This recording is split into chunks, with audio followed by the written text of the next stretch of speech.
We still get the rally towels. We're still rallying. I don't want to hit you. I can hit him in the head. I don't want to hit. Sorry, Coach. Yeah.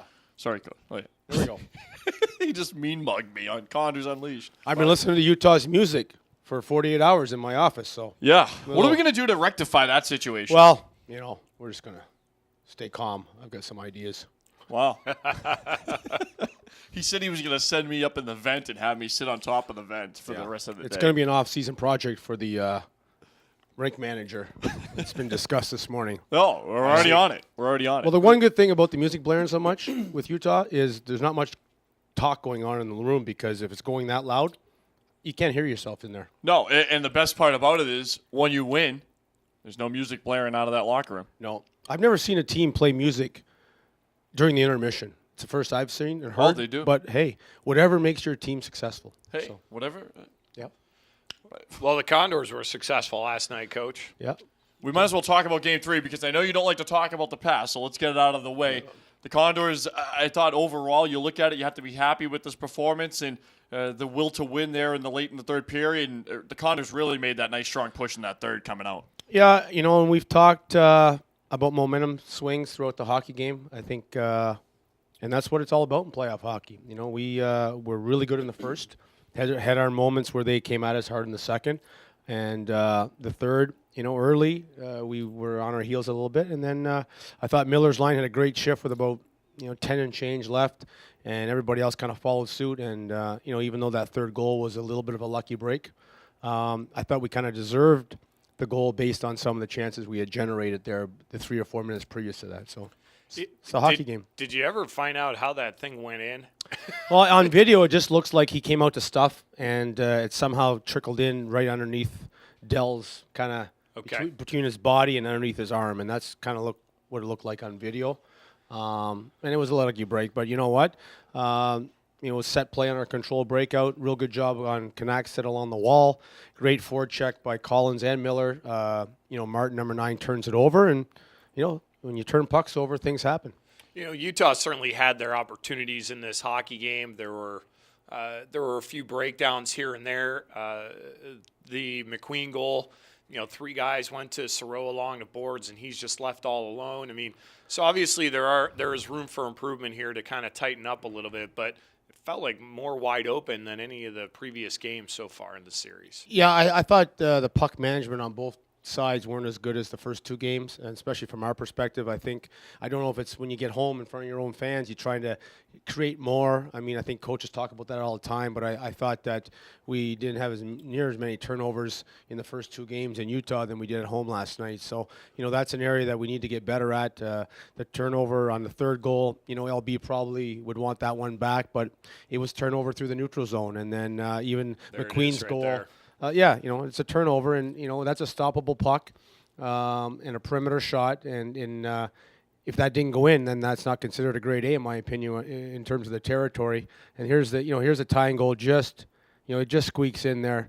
But even, that goal you're talking about off the power play, Berge needs to get that to Cunningham for the rim because he ran out of real estate.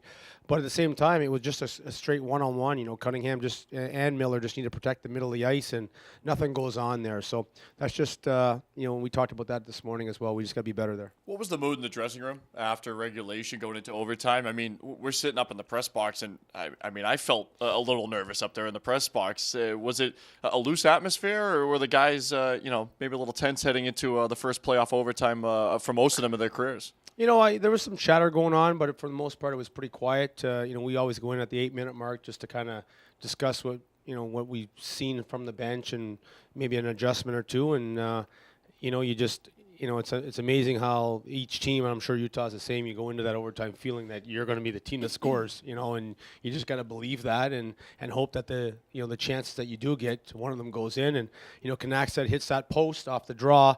And then you're thinking, okay, are you in trouble might not here? Be our night. Right. And, and then LB makes a big save, just before the goal on a play that he created the scoring chance on a bad rebound himself, but he makes a huge save there, and then next thing you know, we're celebrating. This Condors team has scored a lot of goals this season off face-off plays, and Joel Broda talked about after the game how he had kind of mentioned a couple things. Hey, I'm going to do this. I'm going to do that. it really can make a difference. Just that brief conversation before a face-off, this is what we're going to do. Yeah, we spend a lot of time on face-offs, to be honest with you, in all three zones. We talk about it before every game. We've shown video. We work on it in practice. We have about 5 offensive zone face-off plays that we run, and we got names for them, and that we'll call them out from the bench or just tell the center, hey, let's do this. And then, from the neutral zone, we have 3 particular plays we do. You don't want to overwhelm them. And then, like I say, if the center's got something on his mind, for example, Thurber, when he went ahead with that puck to Collins, he's tried that on the occasion over the year. And, we had ran a couple plays that we called the Manchester earlier in the game. And that kind of set that up for Thurber to try that because, for example, when they went into the face-off dot, they were talking about the face-off play that they had run the previous to that, and they were anticipating something else, and then that's how Thurber got the jump on the center on Pokovich and was able to make the play. So it's all key things that did the smaller details of the game. I'm imagining Troy Mann at the bench. Omaha! Yeah, exactly. I mean, face-offs. It's one of those things, along with line matchups, I think, that get over magnified come playoff time. Everyone always wants to look at the face-offs, and you guys specifically make mention of Michael Pelech and what he does on the Utah side, and we saw that even the start of overtime when he doesn't even put his stick down, he tries to just swoop it out. And did you get a sense of that was being called a little more fairly here now that the Condors are on home ice and able to get their stick down second, or is Pelech still able to get away with some stuff? Not really. I thought the linesmen in Utah did a far better job on Pelech than our guys last night. I thought that he was kicked out of the circle more in Utah than he was last night, and he cheats on every faceoff. I think he should be kicked out 90% of his draws. To me, at the American League level, the NHL level, he would probably not take a faceoff. And it's been addressed. I discussed it with the league official again last night post game, and I think they need to be tighter on a guy like him. And game 1 we were 58.6%. Game 2 we were 62 and change, which is excellent. We're not quite done breaking down last night's game in terms of face-off percentage. I don't think we were quite as good as game 1 and game 2. And for me, it comes down to the linesman being a little bit more strict. Won the face-off that mattered, though. That's right. That's all I care about. That's right. Well, to be honest with you, on the game winner, it wasn't, unless, Rose may have discussed it, but I thought that Shaber and Watson created that goal. They did an excellent job. Watson got beat Martin to the play. Initially, yeah. And then Shaber did a real good job of boxing out on the way, and says he's got his stick on that puck, and if you slow it down, he deserved the assist. Well, it takes your whole unit that's out there to win faceoffs. I mean, that's the importance of planning ahead and practicing and plays like that. Yeah, absolutely. Igor Bobkov reassigned now to this Utah team down from the Norfolk Admirals. Kind of had a feeling that at some point in this series we'd see Bobkov. Does that change anything from the Condors' point of view if they do make a goaltending change here this week? Well, I think he's a much bigger goalie. He's something like 6'8" or something.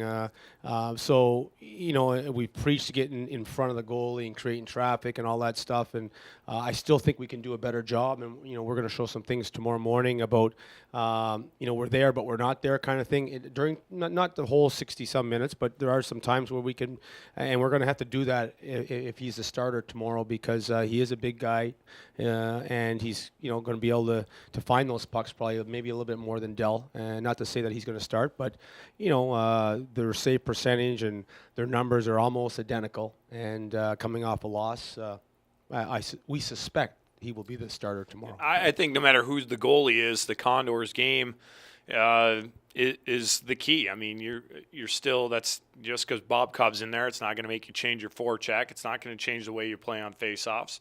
I would expect that he's going to go.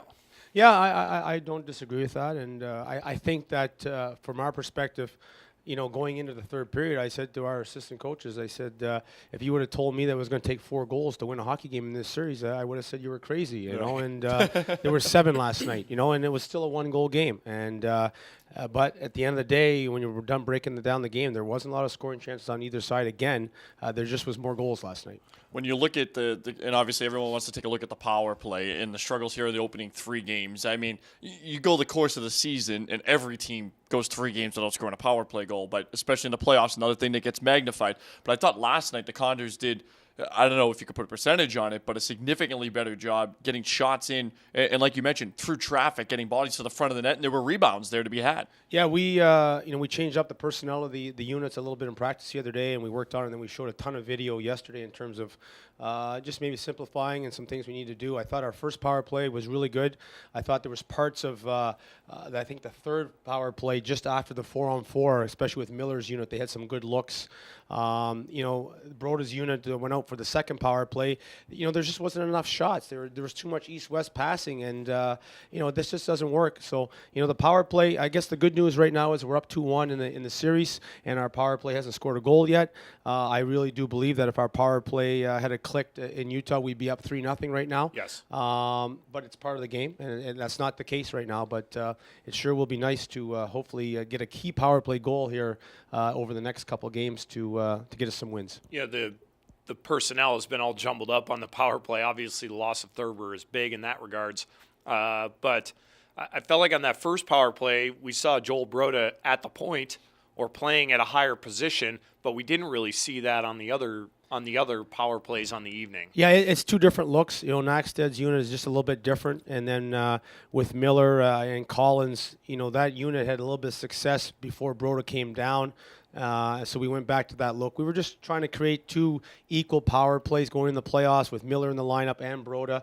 And I just, not that it wasn't working, but we decided to go back to the Miller, Collins on the strong side. And, unfortunately, Steffes had played there most of the year.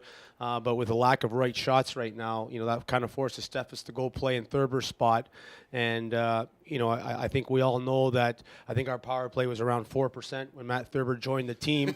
And we ended up 15 and change. So if you do the math from that point on, you're probably looking at 20% power play. And not that he was, all the reason why, but certainly a big cog there. Thurb sent out a nice tweet last night as well after the game, congratulating the guys on a big victory. And I know the guys are thinking of him here in Bakersfield. He's heading back to Omaha and resting up, and we'll see him in Bakersfield hopefully sometime next week. Hopefully still be playing some playoff hockey as well, Coach. Yeah, I mean, it's an unfortunate break with, and the kid's had some bad luck. Last year he broke his ankle right before the NCAA playoffs and never got a chance to play a game. And then this year, obviously, with that situation that arose last week with the flu. And, he's going to be a little bit of a long-term situation here. But we'll see what happens with him. And we're just trying to make do. That's why we moved Miller to the wing or to the center. And I thought he did, I noticed Miller much more last night up the middle than I did on the wing in Utah. So, all right, Coach. Appreciate the time. Thanks, guys. Good luck in Game 4. Thanks, Game Coach. 5 is Friday night. Game 4 tomorrow night. Again, get your tickets,